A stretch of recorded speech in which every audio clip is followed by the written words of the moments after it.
1500s. Those are going to be red with the 1340s in green. Now, there are several types of platinum cars. You have the SR8s and the SR10s. Both are open cockpit prototypes. There's only one RXC, which is a closed-top prototype.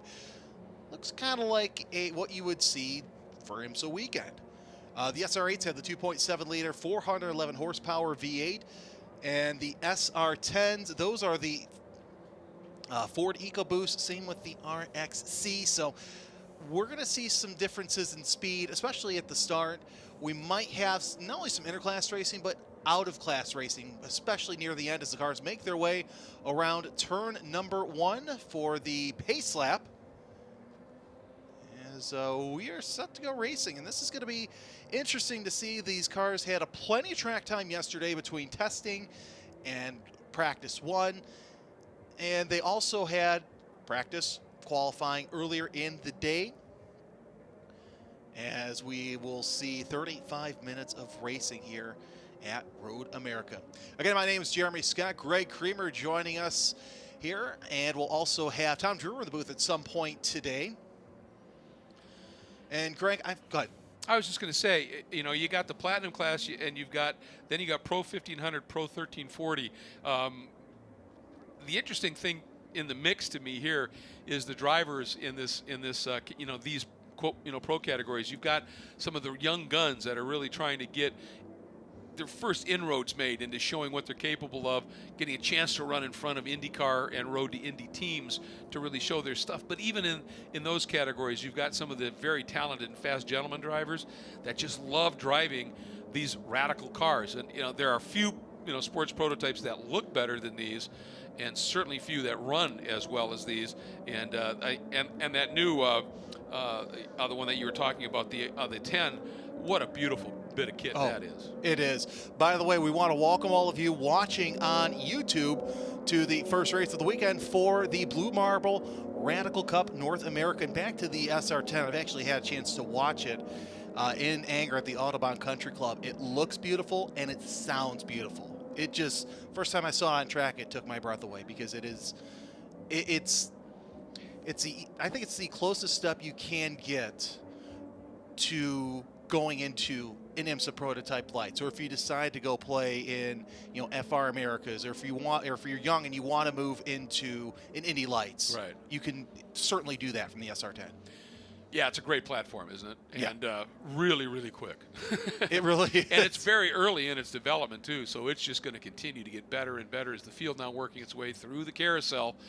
And this pace lap here is going to be really important. Obviously, they're not at full race pace, but as we said, it's been a while since they've been out on track. We've had lots of activity on the track since, and everybody right now, if they're smart, they're exploring a little bit. What's the grip like? How am I, you know, looking at? And oftentimes on these pace laps, you'll see some of the real savvy drivers. They'll be driving a little offline occasionally in overtaking areas to know, like down into Canada Corner, if I got to get way down to the inside to make a pass, what kind of grip do I have there now?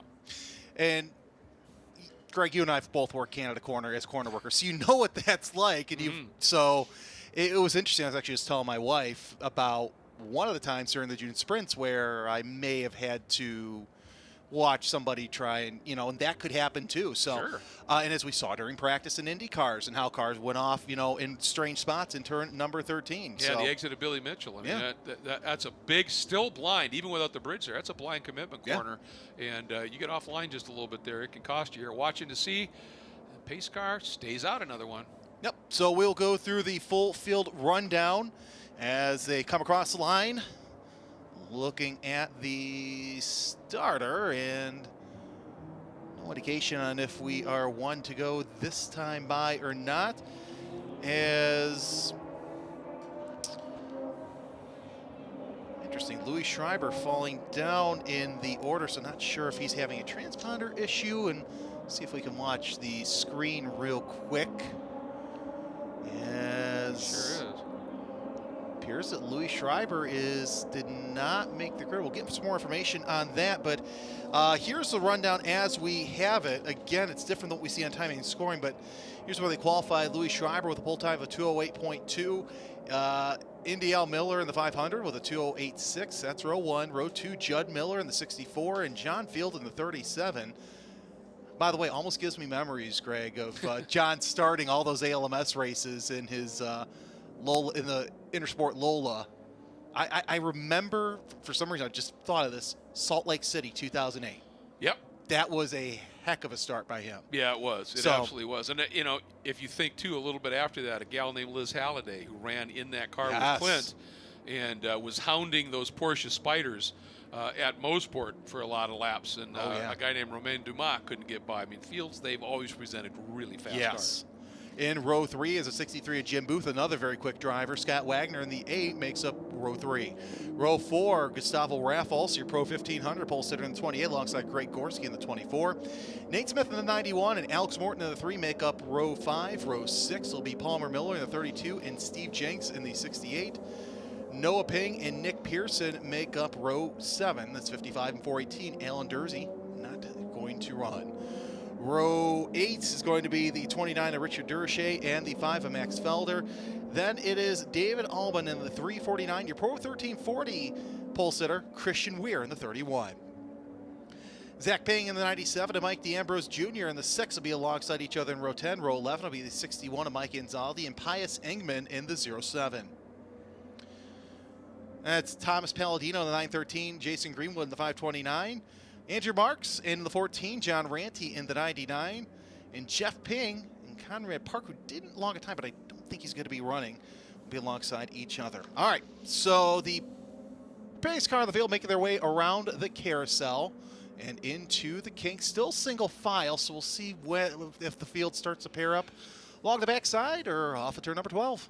And Indy Al Miller has got to be wondering here, you know, keep in mind, he led almost that entire qualifying session until right at the end when Schreiber made that great move and jumped up. So Indy Al, watching Louis drop back, he had to be wondering what is going on here. Right now, we show Louis back in 28th spot. So yeah, so that means that he is, and Race Monitor's not showing a time, because what Race Monitor will do for pace laps, they'll show the cars coming through, but they will not show the times. I've been trying to get a look down into the pit lane to see if anybody might be sitting in the pits, and don't see them there. We're going to get some confirmation on them not running, but the field is pairing up, coming out of turn number 12 and into 13. Pace car picks up speed off of turn number 14. We'll take that hard right into pit road.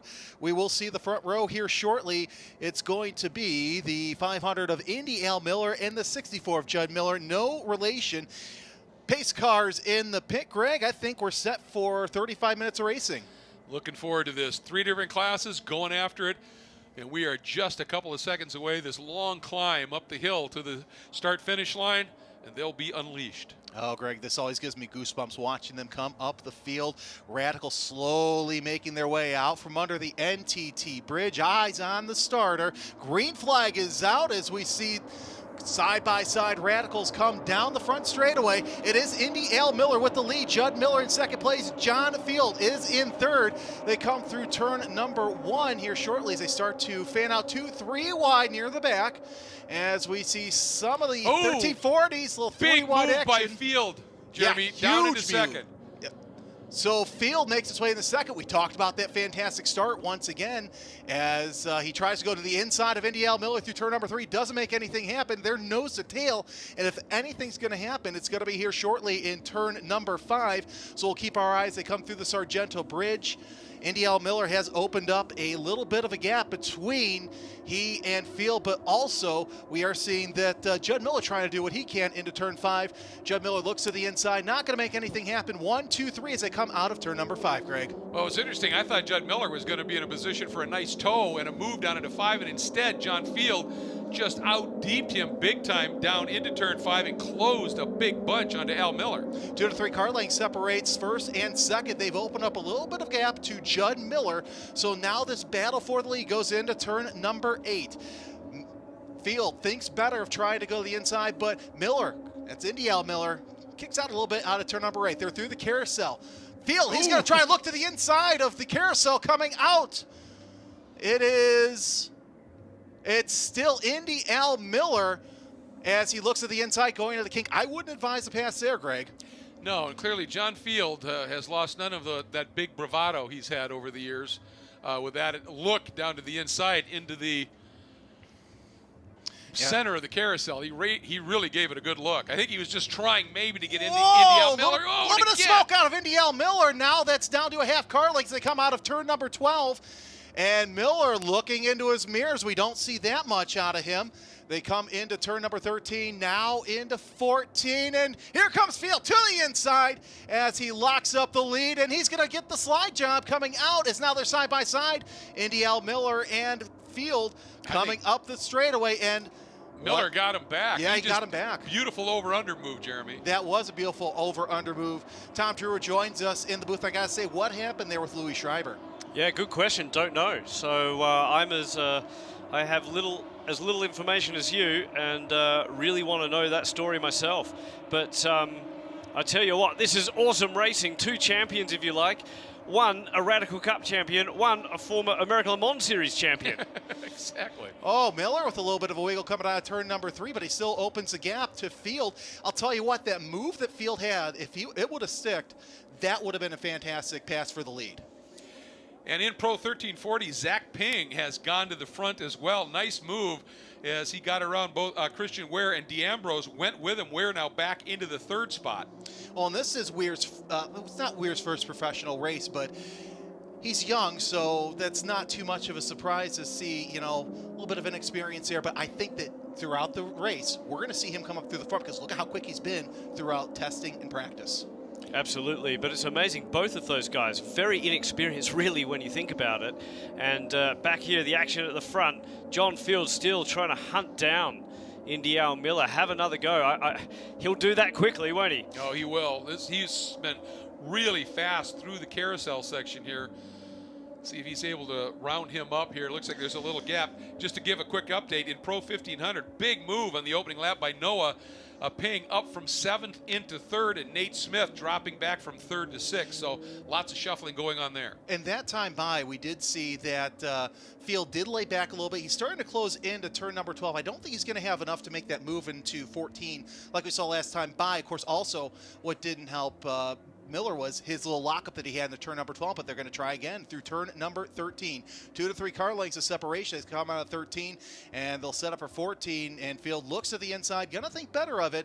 Let's see if he makes that move into turn number 1, tries to catch the draft. He did close it up a little bit, didn't he? But not anywhere near as much. And that may be a function of that Field may have started with a little bit higher pressure in the tires, and Indy Al Miller may have been a little softer in pressures and wanting that car to be a little bit better later in the race, and Field trying to pounce early. It certainly does look like the SR10 has sort of just found its pace, if you will. Oh, a big lock up there, or some kind of smoke, I think, out of John Field's car in through turn 1. It's not much of a braking zone there. No, it's not. But in any event, and someone else running wide there. So everyone's pushing hard at the front of this field. Yeah, so far so good as everybody's coming through turn number 1. We're watching the field come out under the Sargento Bridge, and Al Miller looking like he's trying to open up that gap to get away from Field and prevent any kind of attack again. Yeah, what I was about to say before I thought I saw that smoke was that the SR10 with a little bit more weight, so perhaps the SR8 just a little bit more lively in those opening laps. Oh, sorry, I thought we saw a spin there in turn number 5, but no. And now the SR8, Indy Al Miller just finding his feet in that machine. And of course now using all of that horsepower, 425 brake horsepower, 380 foot-pound of torque in the brand new SR10. Looks like we got a battle for second place, I should say, in 1500 brewing between Greg Gorski in the 24 and Noah Ping in the 55. So that's up for grabs for the podium spot. And I've got to say, I talked to Aaron Tietlitz, and he was very confident that his driver, Gustavo Raffles, was going to be the one. He goes to me, he goes, that's the car that's going to win in 1500. Well, in Rafal's last lap, he turned a 2:14.5, and both Gorski and Ping running 2:16.2. So Rafal's right there just absolutely lit the fuse. Absolutely, and it's interesting that Ping made that move in that opening lap. He's right in the thick of it now. Another one to look out for will be Steve Jenks. He's a couple behind. Nate Smith I was talking to earlier as well. He was really, really pleased with his performance in qualifying. First time for him to be P3 in class, and he's a local. Wisconsin boy, and he knows this track well, but it's only his fourth ever Radical Cup race. He does a lot of local racing, so he's a good example of a local driver coming up and testing himself against the best in the country in this series, and of course doing extremely well today. And that's one of the real hooks, I think, for series like this is that was something. Ooh, and a nice move there coming out of 14. You're going to watch as they come up the hill side by side between a dark-colored car and a white-colored Radical as they come up under the NTT bridge. It is the 29 and the 97. So Durachet and Zach Ping as we watch them head into turn number 1. Ping with the inside advantage in the right-hander off the long straightaway, and he does get around Durachet for position. Anyway, sorry, Greg, you're saying? Oh, no, absolutely. That used to be something you'd see all the time. You'd have the big pro series come into town, and then you'd have the local guys come in and, help obviously with entry numbers, but also, as you said, to test themselves. And it's great to see that still alive here in this category where, these cars can run in different types of club championships and the like, and to see them bring them out and run them up against, as you said, the best in the business in these Radicals, that's exciting. Absolutely, and that's right. So the SR3 1500, of course, is eligible for SCCA P2 and is extremely competitive in that class. The new SR10 eligible for PX, as is the SR8 and the RXCs that we see out here. So that's right, you can really do a lot of racing with these cars. And Nate Smith said it's just fantastic to have this competition. It's really elevated his own driving this weekend. And he mentioned that at Barber it took him a little while to get on the pace, and but here, his home track, he's right there. Well, that's part of the learning curve, isn't it? There's all kinds of things you can do, but every once in a while, you just need to test yourself against the best, and then you got to find it. And you do. It's amazing. You think you've on the limit. There's no more in the car. There's no more in yourself, and then you watch someone else go through that corner 5 miles an hour quicker, and of course, you realize, well, the machinery can do it, so now I've got to grit my teeth or pluck up the courage, however I can do that, to make it happen. And I think that's what you're seeing with some of these guys. The competition has been so hot in this championship over the last few years, and it really shows itself when you've got a gentleman driver, let's call him what he is, Indy Miller, beating a former American Le Mans champion. And let's face it, John Field, yes, I guess you could call him a gentleman driver in American Le Mans, but hey, he was beating the Audis and beating some of the top professional drivers from around the world. Absolutely he was. I mean, very, very talented driver. He did some the open wheel racing back in the day, not Indy Lights, but it was for the older Indy cars. They had that American IndyCar series for a while. So he's driven lots of very quick stuff and is comfortable with it. Hey, Jeremy, keeping the watch on Palmer Miller here, started 5th, doing, I think, a superb job in a car that is not his own, that they obviously tried to dial up for him. Still top 8 in class. We'll talk about that in a second, but I just saw a battle for second place in 1340. Christian Weir made a great pass on Mike D'Ambrose Jr. as they go under the Sargento Bridge now, but D'Ambrose kind of went a little wide coming out of turn number 1. And we'll see how long that battle lasts, especially into the braking zone, turn number 5, D'Ambrose Jr. He reminds me of how his dad used to race early on in his Radical Cup career. But yeah, I do want to talk about Palmer Miller because he's really getting up to speed quick in that backup car.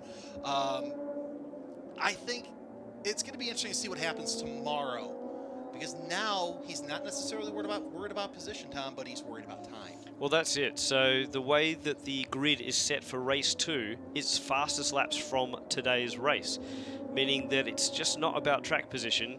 You've got to try and get a clean run, a clean lap, and lay down a lap time to qualify for tomorrow's race. So that's what Palmer Miller needs to do. He's sort of out of his comfort zone, if you will.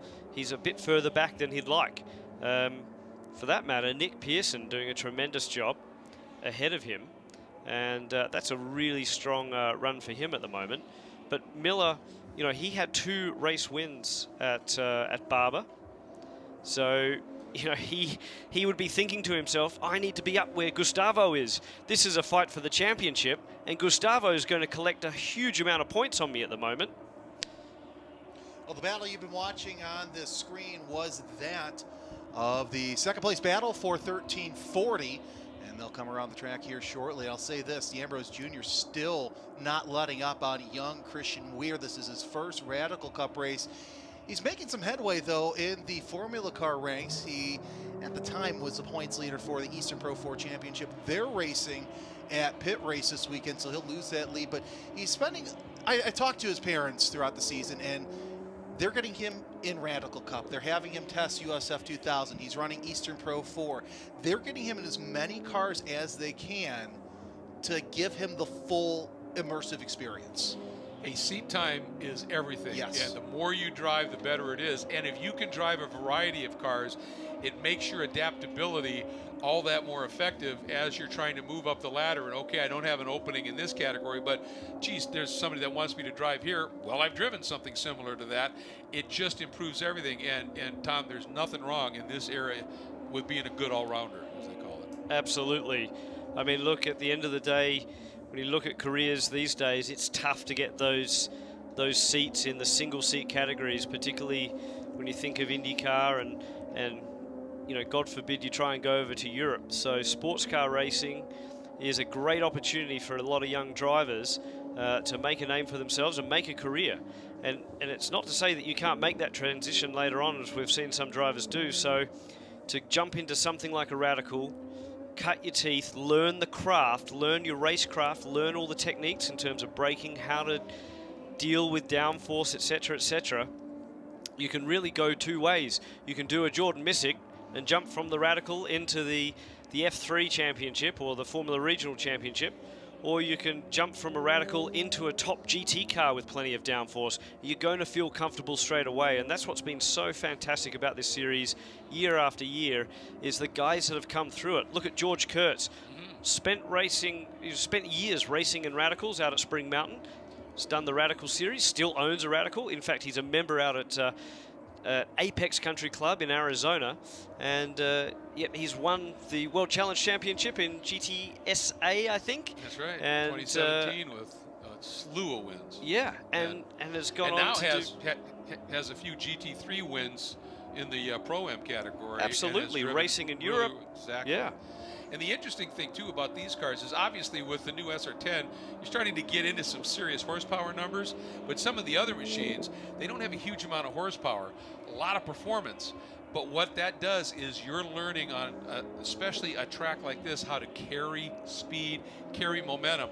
And as you move up, even, you know, that knowledge, that experience, even when you're up in 600-700 horsepower cars, if you can carry that little bit extra momentum through a turn that somebody else hasn't had that background and training in, you're going to be quicker over a lap. You're going to race better. So these, you know, this is just a massive training ground. And for the drivers, though, that they found a home here, too. There are a number of them that go, I just love racing these cars, and I'm going to stay here. And they're quick. They don't have aspirations necessarily. They just love running Radicals. Well, that's it, and it's amazing. We have drivers that are now on genuinely, their 5th, 6th, and 7th Radical. That's how much they love these cars, and it's really astounding to think about that, because that means they've been driving for 10, 12, 14 years in Radicals.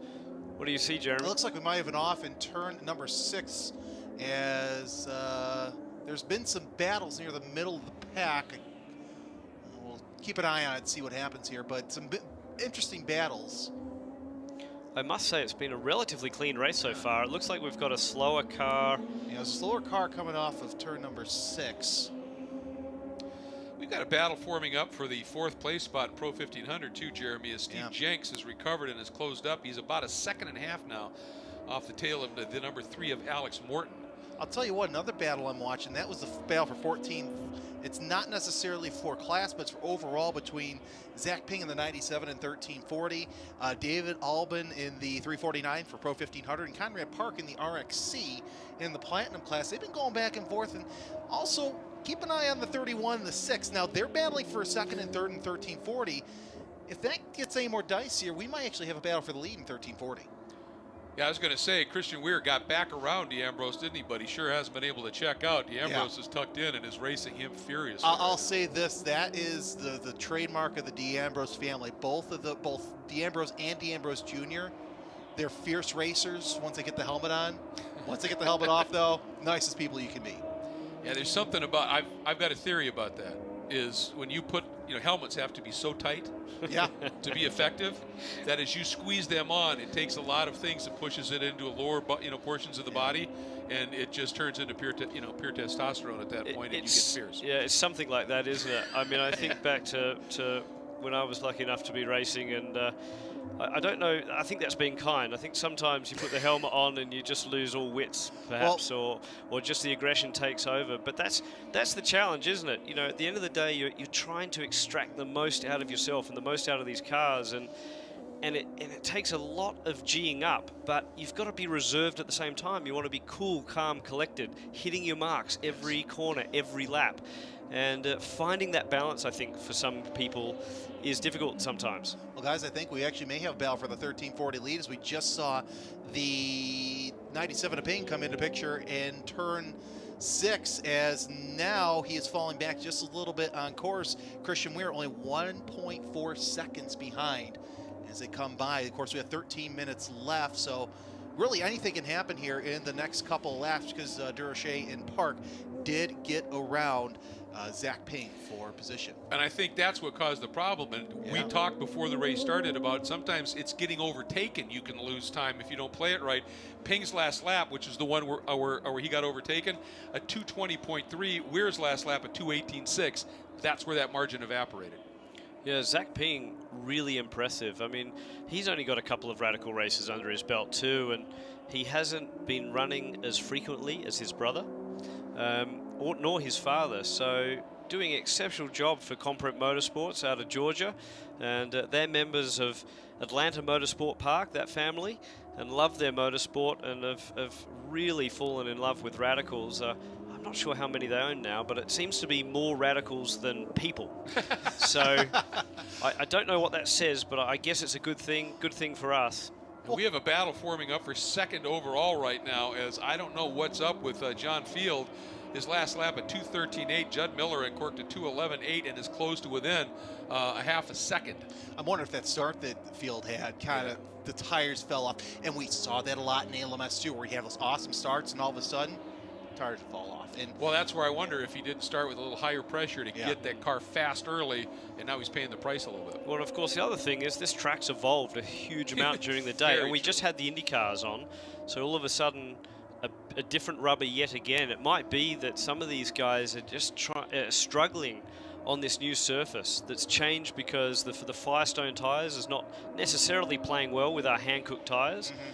And I better do a couple of quick shout-outs, but really do appreciate the support of Hankook globally, supporting all the Radical Championships around the world, and for that matter, Motul. We actually just awarded the first Motul Pole Awards this weekend, and that's fantastic that Motul have come on board to support the series.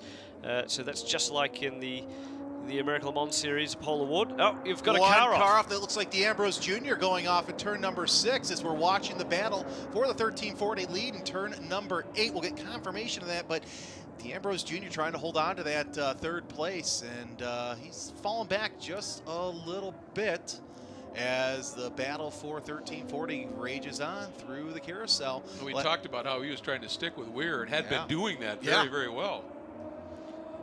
Yeah, so just biting off a little bit more than he could chew, trying to hunt that car in front down. Well, that is such a tricky corner too. You come up the hill, it flattens out right in the middle of the braking zone, and if you misjudge when you hop on the brakes, it's so easy to lock up and overrun that corner. But you mentioned before as well, this track, it's all about the momentum. So you just want to try and carry that little bit extra, that 1 mile an hour through the corner. As you mentioned, the 1340s in particular don't have that power to really rocket out of the corners. So it is a momentum car. It's just like, well, driving a Miata, an MX-5 with downforce. Really, you've got to carry that road speed. You're never going to make it back up. So any mile an hour you can gain through the corner. You're carrying that for around here for what is really a quarter of a lap until the next big braking zone. Yeah. You got to flow the speed here. There's no question. Going to be interesting to see what Durashade does to the momentum of Zach Ping. They're going through turn number 1, and again, it is 29.97.31 as they exit turn 1. And this is going to be affecting the battle for the 1340 lead. That's the one we're watching throughout the your screens and on YouTube. Again, we want to welcome our worldwide audience watching us on youtube.com.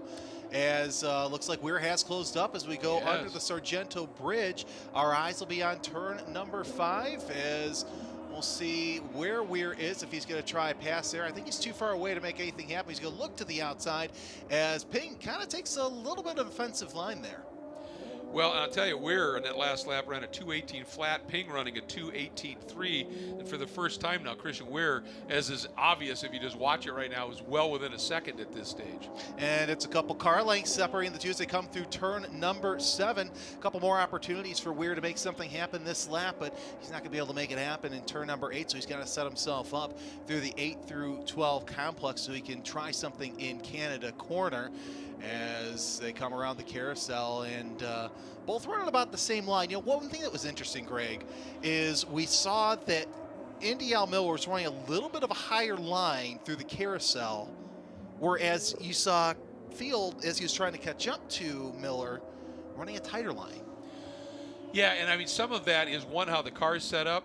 Two, oftentimes with a higher horsepower car, you just want to pinch it and stay tight to the inside all the way around the carousel, especially if you're dealing with some good downforce, and those cars certainly have it. But I think some of that might just be set up on the car. And something has changed up here because Judd Miller has gone, Field had closed up just a little bit on Miller. Now he's dropped off just a little bit again. So things are cycling a little bit, I think. Well, Weir has closed up to Ping for the lead in 1340. They come around turn number 14. We'll see him come up the hill momentarily and see how close they are last time by. It was 1.1 seconds. Got a car off. I think that's the final corner, isn't it? Yes, it is. Exit of 14. Exit 14. Who is falling down? Looks like Scott Wagner is the one who... Well, it's a white car, so it's not Wagner. Yeah, it's not Wagner, and no. It looks like from the side pod ducts, I think that's an SR3. But we can't quite see the colors on the rear wing. Mike Anzaldi's falling down the ranks, but he may have come across the line. So it looks like they've got a local yellow out, and they're trying to extract that car out of the gravel trap. So at the moment, the race is staying green. We don't have anything up on the starter's stand, just a blue flag for someone that's out of class. And I got to tell you, this is one of the things that to me sets Road America apart from almost every other racetrack in the country, is the ability using those gales to just cover things with a local yellow, as they call it, on the corner. And they'll back it up with a yellow, be able to get out there, grab the car and move it, tuck it, or get it going again and let them run. This place does it better than anybody else, and it keeps us from having an abundance of yellow. I love that. You know, I always think, again, when I was racing back in the day, but you know, the cars that stopped would just become part of the landscape. And we didn't have full course caution, and sometimes, you know what they say, the full course caution breeds more full course cautions. Sometimes it's just better to let the cars run. As you say, it's under a local yellow. There's another yellow backing that up, and so we've got a battle for the 1340 lead. Weir looked to the inside of Ping, heading into the kink, thought better of it. We'll see if we can watch him as they come through Kettle Bottoms into Canada corner as your battle for the 1340 lead. Ping taking a defensive line as a little bit of tire smoke out of the 31. One spin, that looks like that's Ping. So it looks like the 97 of Ping has spun in the Canada corner. Right in the middle of the track, too. Ooh, that's close. Wow. So we have a new leader. I believe we have a new leader in 1340. We'll confirm that as they come across the line. Pearson comes across for 13th. Just over 5 minutes left to go.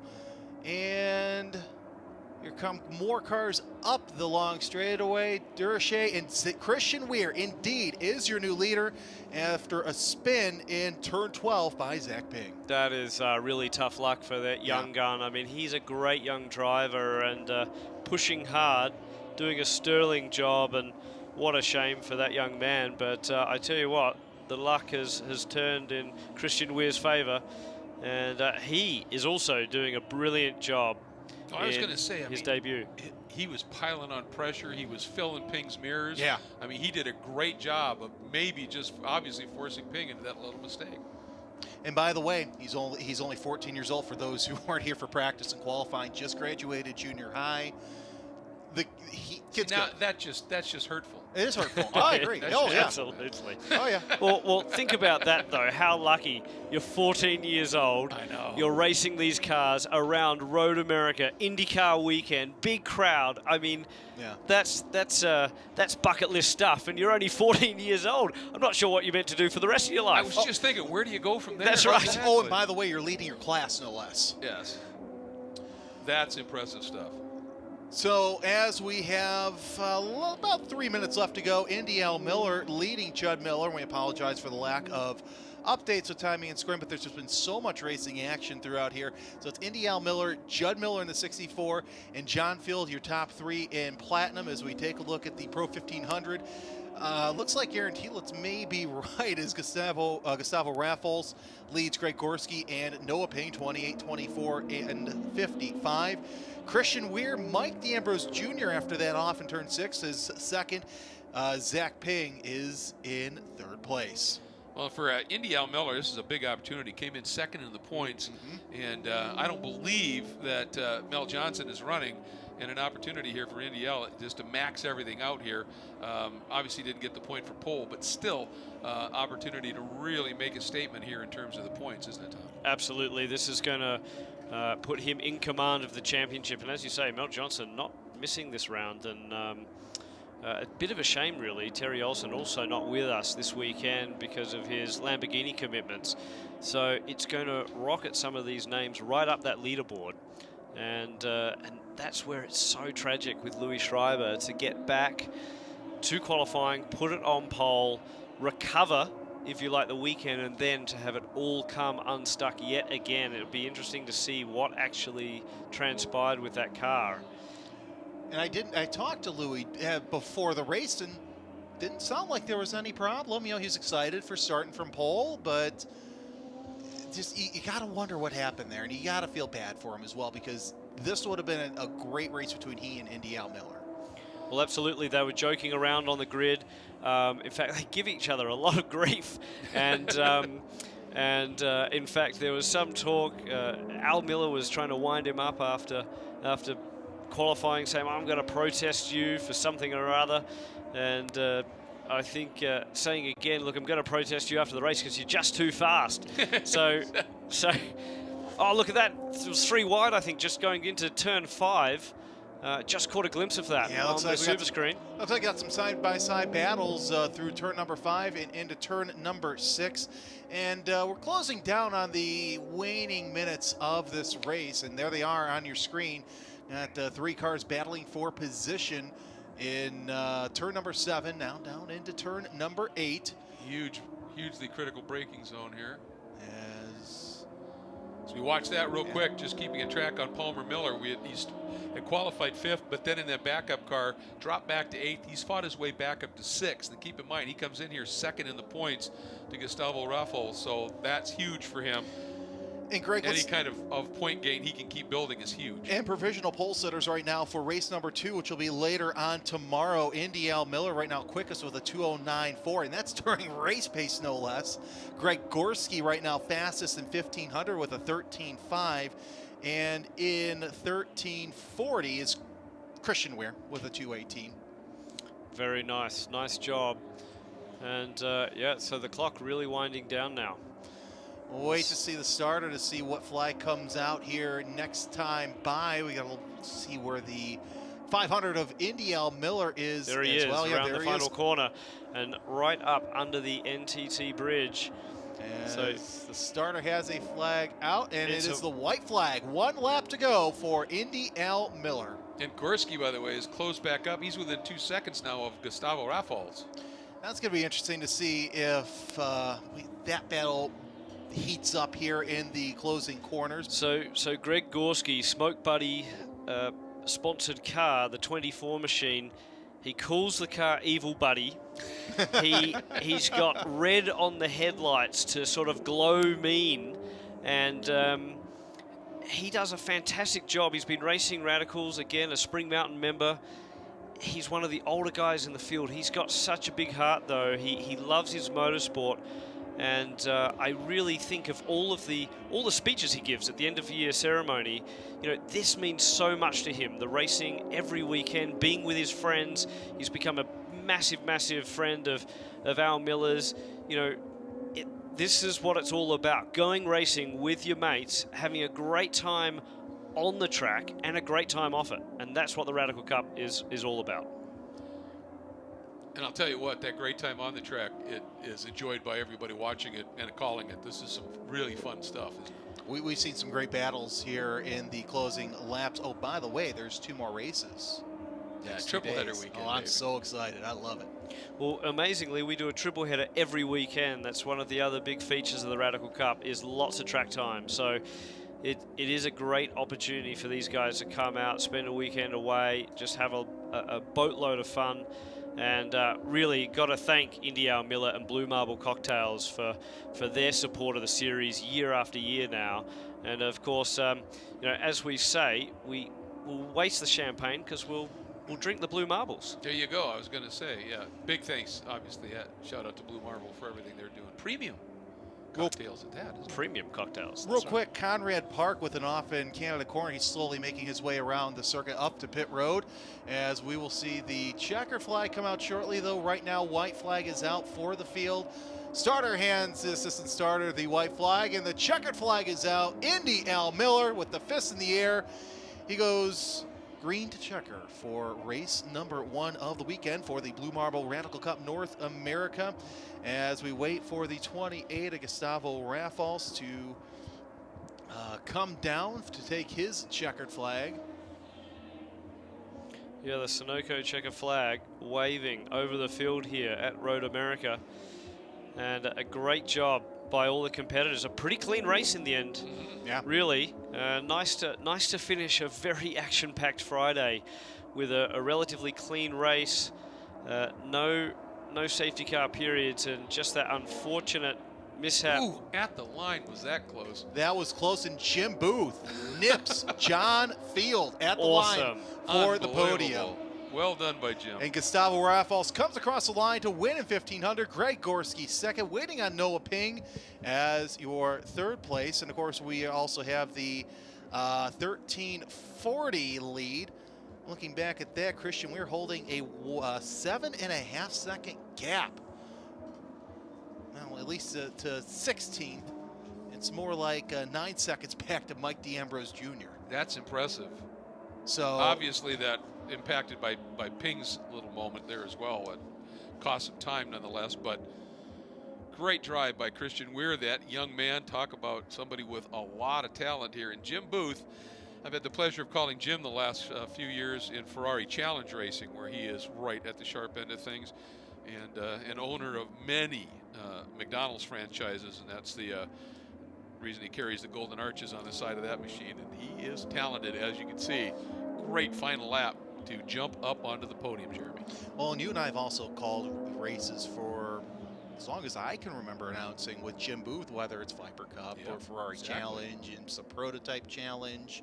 So, I mean, he's very talented, and it's great to see that he's on the podium as the field working their way around for the checker flag. We'll have the provisional podium here shortly as the race number 1 under the checker flag. Christian Weir comes across the line. First race for him, first win out of the youngster. That's impressive. You know, Jeremy, you talked about it's a triple header weekend. Both of you guys did. For Louis Schreiber, that gives him 2 shots of redemption after what happened here. So man, he's going to be driving angry tomorrow. And if there's anybody that can do that, it's definitely Louis. I've seen some battles in the National Series and in the Club Series of him just dominating. And then, he has a problem. Okay, that he's going to work his way near the front. And he's put on some shows. So, checker flag is out. Tom Drewer goes down to the podium. He'll take over the victory lane ceremonies. And we're just about ready to wrap up here, Greg. I've got to say, this has been an honor, a privilege. Always great to work with you. Likewise, man. We don't do it enough. We don't. And, hopefully we can change that in the future. Definitely. So here's your podiums for each class. Indy L. Miller, your winner in Platinum in the number 500. So the sponsor gets the top step of the podium overall. Judd Miller second in the 64. Jim Booth, Nips, John Field at the line in the 63. And look at that margin, by the way, 8 1,000ths of a second. Oh, that was close. Yeah, I looked up, and they were literally side by side here. It was photo finish stuff. Gustavo Raffal's your winner in Pro 1500, and I talked to him, and here's what's interesting about it. He's coming back and forth to and from Puerto Rico. He told me because of the COVID-19 pandemic, the racing scene in Puerto Rico, right, not even there. Yeah. The most he's able to do at home, iRacing. Okay. So the only seat time he gets in real life is here in the Radical Cup Series. And that's kind of, that's great, obviously. Yeah. There used to be, in the Caribbean, there used to be a pretty solid little, bit of racing down there. But I think, obviously, last year and a lot of things changed it up. But it's nice to have him be able to come here and run these absolutely phenomenal machines. Well, I remember the now Michelin Pilot Challenge would go down and race a race or two in the Caribbean. Mm-hmm. So back to our 1500 podium, Greg Gorski in the 24 second, Noah Ping third in the 55. In Pro 1340, Christian Weir, your winner there. Mike DeAmbrose Jr. second. By the way, Mike DeAmbrose Sr. will be in the 6 for the next 2 races.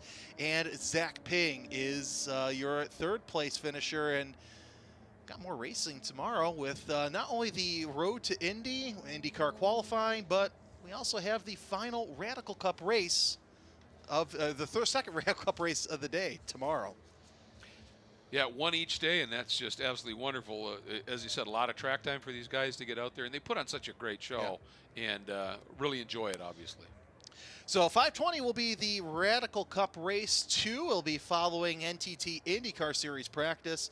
And for those of you here looking forward to tomorrow, Greg, let's go over the rest of the schedule so people can kind of plan their day for on-track activity. Absolutely. Things will kick off 8:45 a.m. with Indy Lights, second qualifying.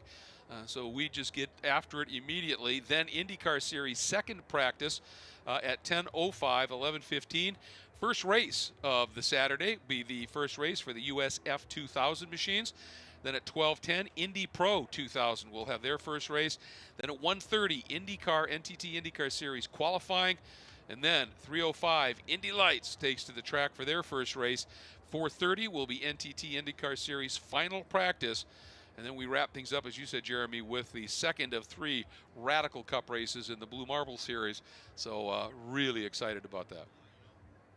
You know what? This is always great to be here at Road America, one of my favorite tracks. And some of you may remember I've been here with different series, and this is just one of my favorite stops on the tour because we always see such great racing. We are starting to see the fans make their way around Victory Podium, and Greg, it's just great to see so many fans here at Road America. The IndyCar paddock is open. If you're here the next couple of days, make sure you walk around, see those beautiful machines, and I've got to say this, those windscreens make those cars look even sexier.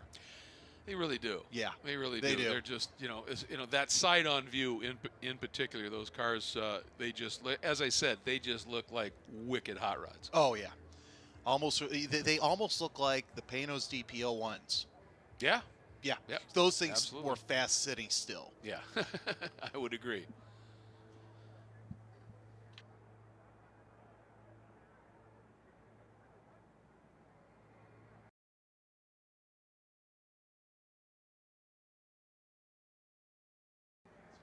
So we're going to check and see if we're going to have the podium here. And 3 different classes that are going to be, we'll at least have a local PA for the podium. So if you have a chance to go down to Victory Lane, highly recommend you do so. It's going to be one heck of a party as we start to see the cars will make their way into Victory Lane here momentarily. Again, we want to thank each and every one of you for being here at Road America. Thank you for watching if you're on YouTube. What a fantastic weekend for racing here at Road America, the National Park of Speed. And more racing throughout the season, and we're just getting started in all the racing that we have at Road America.